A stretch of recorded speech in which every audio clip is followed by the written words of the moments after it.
Dit is woensdagoggend die 19 Augustus en wat 'n voorreg om jou te groet in die mooi naam van ons Here Jesus Christus.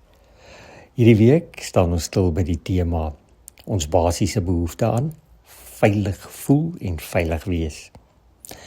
En ons het maandag gekyk na die inwoners van Tyrus, die eilandstad wat hulle veiligheid misplaas het. Ons het gister gekyk na die Ierse maatskappy wat skepe bou en gedink het hulle skip is onsinkbaar. Die verhaal van die Titanic. Nou uit hierdie twee inleidende verhale is daar natuurlik dan nou hierdie groot lewensles waarby ons vandag stil staan. En wat is dit? Dit is dat die mens niks vir hom of haarself kan skep of bou of oprig wat die mens se behoefte aan veiligheid absoluut kan vervul nie. Hoekom nie? Want kom ons wees eerlik, wat die mens ook al doen, daar bly altyd onsekerheid en gevaar aan gekoppel.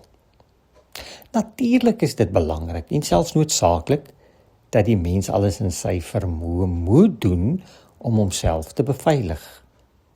En natuurlik nie onverantwoordelik te lewe nie. Ons moet stewige verhoudings en huwelike hê wat die basis is van ons huise.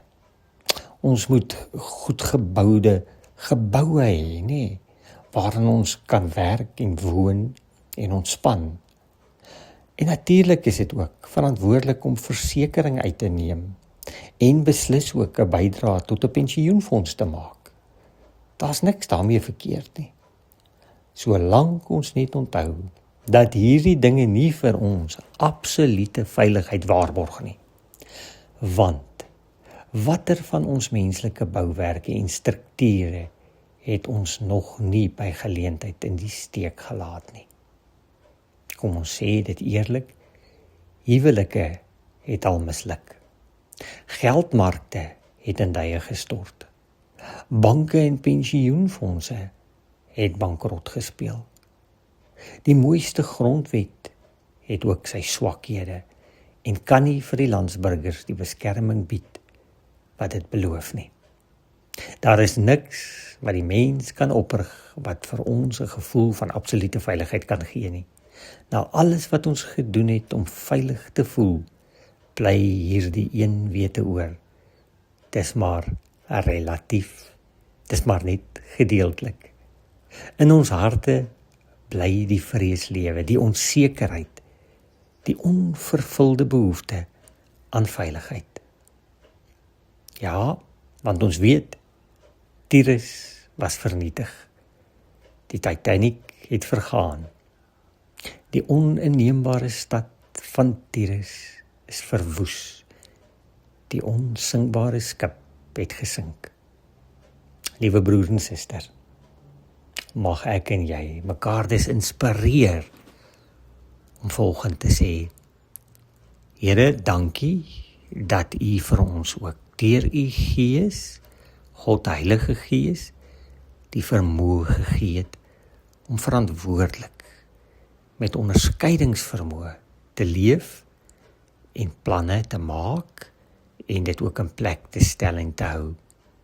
Maar Here, help ons, kom ons te hulp, dat ons nooit, soos die mensdom dit maar al te graag doen, ons fokus van U afhaal en daarom reken ons veiligheid lê in aardse dinge nie, in menslike gedagtes en opgerigte strukture nie. God Heilige Gees, kom haal die klappe van ons oë af. Here, trek die sluier van ons gees af, sodat ons sal weet, die enigste ware sekuriteit, die enigste absolute ware vrede wat ons ooit sal beleef as dit gaan oor die behoefte aan veiligheid, is in U, by U, deur U en tot U. Here, mag dit vir elkeen van ons 'n realiteit wees.